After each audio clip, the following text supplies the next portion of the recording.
Hello friends, आपका स्वागत है हमारे यूट्यूब चैनल पे जिसका नाम है रिकॉल नॉलेज, जो आपकी नॉलेज को रिकॉल कर देगी। हमारा पहला क्वेश्चन है, ऐसा विश्वास किया जाता है कि संस्था निर्माण का चक्र परिवार से प्रारंभ होता है।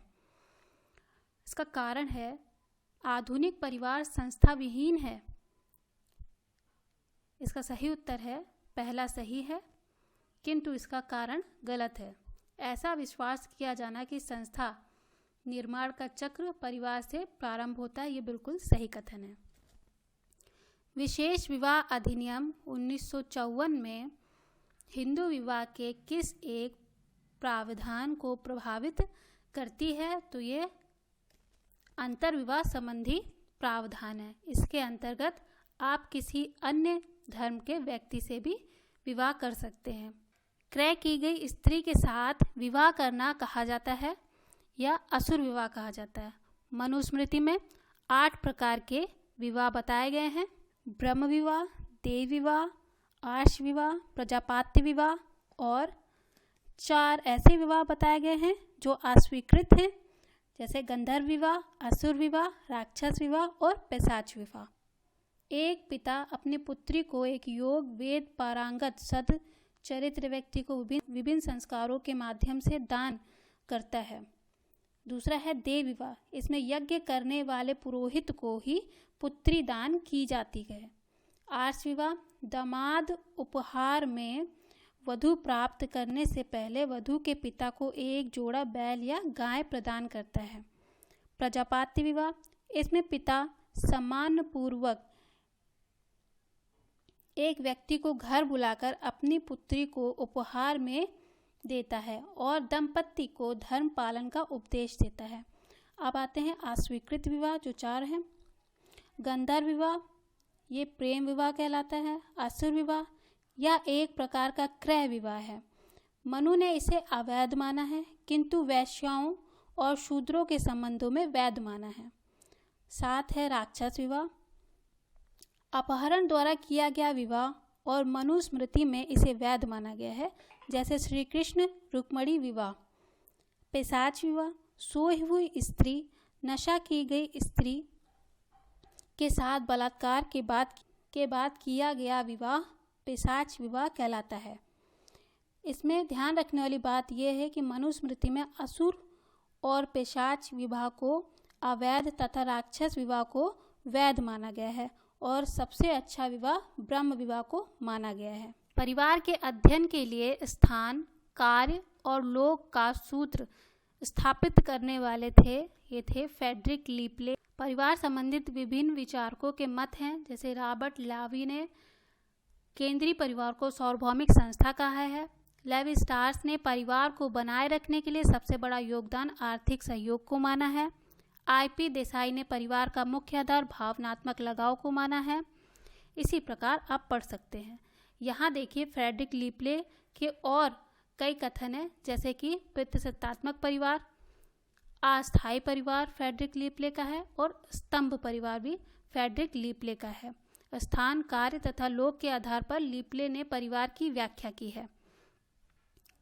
इसमें उन्होंने समाज के संबंध और माता को प्राथमिकता दी है। अगला हम लोग पढ़ते हैं। इसमें सूची 1 का सूची 2 से मिलान करना है। चलिए हम आपको सन बता देते हैं।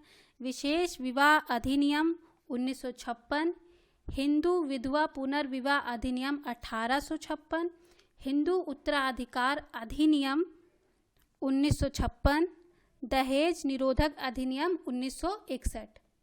विवाह का समाजशास्त्री संदर्भ केंद्रित रहता है भूमिकाओं की व्यवस्था पे।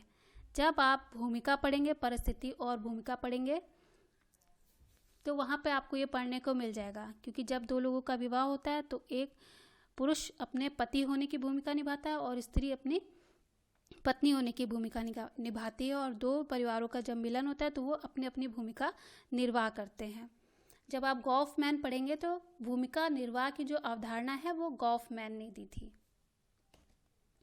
सामाजिक परिवर्तन उत्तरदायी है, उपयुक्त सभी के लिए, सामाजिक प्रगति के लिए भी है, सामाजिक उद्विकास के लिए भी है, सामाजिक विघटन के लिए भी है। सामाजिक स्थानांतरण का किसका सिद्धांत कार्यात्मक सिद्धांत के रूप में जाना जाता है? तो ये डेविस एवं मूरे के रूप में जाना जाता है। जो हम लोग चैप्टर पढ़ते हैं स्तरीकरण के प्रक्रियात्मक सिद्धांत डेविस मूरे ने दिया था, तो इसमें कंफ्यूज मत होना कि संस्तरण को स्तरीकरण भी कहते हैं। सामाजिक स्तरण की व्याख्या डेविस तथा मूरे ने अपने एक निबंध सम प्रिंसिपल ऑफ स्ट्रैटिफिकेशन 1945 में इस सिद्धांत की प्रक्रियात्मक आधार पर विवेचना की। डेविस तथा मूरे के अनुसार सामाजिक स्तरीकरण प्रत्येक समाज की एक प्रक्रियात्मक अवस्था है। इन्होंने अपने सिद्धांत में कहा कि जो योग्य व्यक्ति होता है उसको अपनी योग्यता के स्थान पर पद मिलता है और इसी तरह समाज में स्तरीकरण बना रहता है। इन्होंने अपने सिद्धांत में बताया मानव समाज में सदा से ही असमानता रही है। असमानता तथा स्तरीकरण समाज के लिए आवश्यक है। स्तरीकरण एक सार्वभौमिक घटना है, अर्थात सभी समाजों में पाया जाता है। समाज में कुछ पद तुलनात्मक रूप से अधिक महत्वपूर्ण होते हैं, जिसका आधार प्रक्रियात्मक महत्व होता है। मतलब कि जो तुलना के आधार पर जो अधिक महत्वपूर्ण पद होते हैं, जैसे IAS हो गया, डॉक्टर हो गया, तो इसके लिए अलग से वेतनमान, इनकी अच्छी प्रतिष्ठा होती है, तो इनके लिए प्रक्रियात्मक पद अच्छा पद भी रहता है, अच्छा वेतन रहता है। जो व्यक्ति मेधावी, परिश्रम, त्यागी, चरित्रवान, निष्ठावान एवं कर्मकांड होते हैं वही समाज में उच्च पद पर आसीन होते हैं। डेविस तथा मूरे के अनुसार समाज इन महत्वपूर्ण पदों को प्राप्त करने के लिए 3 प्रकार का प्रोत्साहन देता है। कौन देता है प्रोत्साहन? समाज देता है। जैसे कि आर्थिक प्रोत्साहन देता है उच्च वेतन के तौर पर, सौंदर्य बोध जैसे सिनेमा, सर्कस और रंगमंच, और प्रतीकात्मक प्रोत्साहन यानी कि जैसे आपने अच्छा काम किया तो आपको भारत रत्न पुरस्कार मिलेगा, वीर चक्र मिलेगा। इसीलिए प्रत्येक समाज योग्यता तथा गुणों के आधार पर व्यक्तियों को ऊंची या नीची परिस्थितियों में स्वीकृत करता है। इसमें पहला है अंतःपीढ़ी गतिशीलता। अंतःपीढ़ी गतिशीलता में जब कोई व्यक्ति अपने ही जीवन काल में एक व्यवसाय को छोड़कर दूसरे व्यवसाय को अपनाता है जो पहले व्यवसाय की तुलना में भिन्न है, इसे ही अंतःपीढ़ी गतिशीलता कहते हैं। जैसे कि किसी व्यक्ति द्वारा कपड़ों का व्यापार छोड़कर जूते के व्यापार करने लगना या एक क्लर्क का PCS बन जाना आदि। अंतरपीढ़ी गतिशीलता जब कोई व्यक्ति अपने पूर्व की पीढ़ी द्वारा अपनाए गए व्यवसाय को छोड़कर नए प्रकार के व्यवसाय को अपनाता है तो इसे अंतरपीढ़ी व्यावसायिक गतिशीलता कहते हैं। व्यक्ति द्वारा अपनाया गया नया व्यवसाय उच्च तथा निम्न दोनों हो सकते हैं, जैसे एक चपरासी के लड़के का IAS बन जाना। क्षैतिज गतिशीलता में उसकी समान स्थिति में परिवर्तन हो जाता है, एक स्थिति से वह दूसरे स्थिति में चला जाता है पर उसके पद में कोई परिवर्तन नहीं होता है। लंबवत सामाजिक गतिशीलता में उसका डिमोशन भी हो सकता है और प्रमोशन भी हो सकता है। अनुसूचित जातियों और अनुसूचित जनजातियों के लिए क्रमशः लोकसभा में कितनी सीटें सुरक्षित हैं? तो यह है 79 और 41। पुस्तक द पीपल ऑफ इंडिया के लेखक हैं caste and class in India, Ghurye ji ने लिखी है। Kinship organization in India, Irawati Karve ji की है। Races and culture in India, Majumdar की है। निम्नलिखित में से कौन सी विशेषताएं औद्योगिक समाज से संबंधित हैं?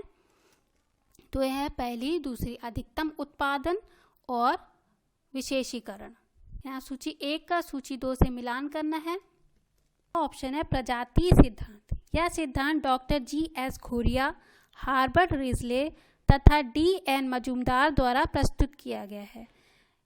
अन्य समर्थन NK दत्ता एवं SC रॉय है। बट रिजले ने प्रजातीय मिश्रण एवं अनुलोम विवाह को जाति की उत्पत्ति का उत्तरदायी माना है। फिर दूसरा है जाति का व्यावसायिक सिद्धांत। जाति का व्यावसायिक सिद्धांत के प्रतिपादक नेस्फील्ड हैं।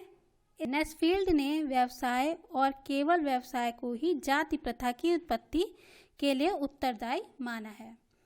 फिर तीसरा है जाति का उद्विकासीय सिद्धांत। जाति का उद्विकास सिद्धांत E. बेटसन ने दिया था। इस सिद्धांत की मान्यता है कि जाति की उत्पत्ति नहीं बल्कि उद्विकास हुआ है। जाति का धार्मिक सिद्धांत। इस सिद्धांत के प्रमुख प्रतिपादक होकार्ट एवं सेनार्ट हैं। होकार्ट के अनुसार धार्मिक क्रियाओं एवं कर्म कांडों के कारण जाति प्रथा की उत्पत्ति हुई।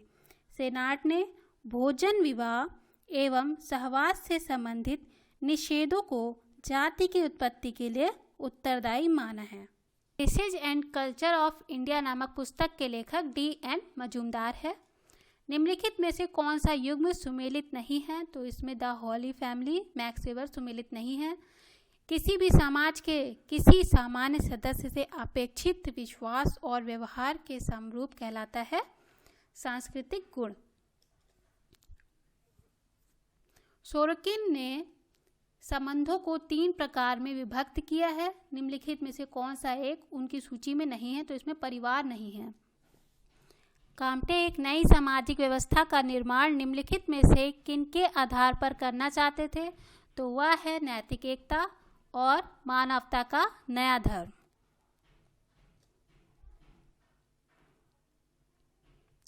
सूची 1 को सूची 2 से मिलान करना है। इसमें बी सही है, यानी पहला का पहला सही है। विकास का परिवर्तन आर्थिक वृद्धि के रूप में, और बी का बी सही है। प्रगति परिवर्तन निश्चित दिशा में। सी का तीसरा सही है, परिवर्तन दिशा में। और चौथा अनुकूलन का परिवर्तन नियमित परिस्थिति में। इसका बी सही उत्तर है। मानवीय व्यवहार की प्रतिमानित व्यवस्था जो कि आंतरक्रिया का परिणाम होती है तथा साथ ही आंतरक्रिया को दिशा निर्देश भी करती है, यह कहलाती है सामाजिक व्यवस्था। प्रकृति के निकट विशेषता है कृषक समाज की। सीमित क्षेत्र में सामाजिक जीवन के संपूर्ण संगठन को व्यक्त करते हैं एक समुदाय के रूप में। किसने कहा परिस्थितियां ग्रहण की जाती हैं जबकि भूमिका संपादित की जाती है? ये लिंटन का कथन है। निम्नलिखित में से किसे प्राथमिक समूह नहीं माना जाता? तो आयु समूह को प्राथमिक समूह नहीं माना जाएगा। निम्नांकितों में से कौन सा एक कथन सही है? हम समिति के सदस्य हैं, संस्था के नहीं। ये सही कथन है, मैकाइवर एवं पेज का है। हिंदू धर्मशास्त्र मतानुसार एक ब्राह्मण स्त्री का वैश्य वर्ण के पुरुष के साथ विवाह कहलाता है प्रतिलोम विवाह। निम्नलिखित में से किसने प्रजातियों को 7 श्रेणी में बांटा? तो ये रिचले ने बांटा था। पैट्रिक सोरोकिन ने सामाजिक परिवर्तन के सिद्धांत में संस्कृति को वर्गीकृत किया है। 2 चीज़ों में वर्गीकृत किया था, चेतनात्मक और भावनात्मक। फिर जब इन दोनों के बीच की स्थिति को आदर्शात्मक कहते हैं, और उसे सीमा सिद्धांत, उनके बीच की स्थिति को सीमा सिद्धांत भी कहा जाता है। संस्कार पुस्तक राजबली पांडे जी ने लिखी है। साधुज ऑफ इंडिया, ये पुस्तक किसने लिखी है? तो ये घुरिये ने लिखी है। वीडियो देखने के लिए आपका बहुत बहुत धन्यवाद। आप वैक्सीन लगवा लीजिए, मैंने लगवा ली है।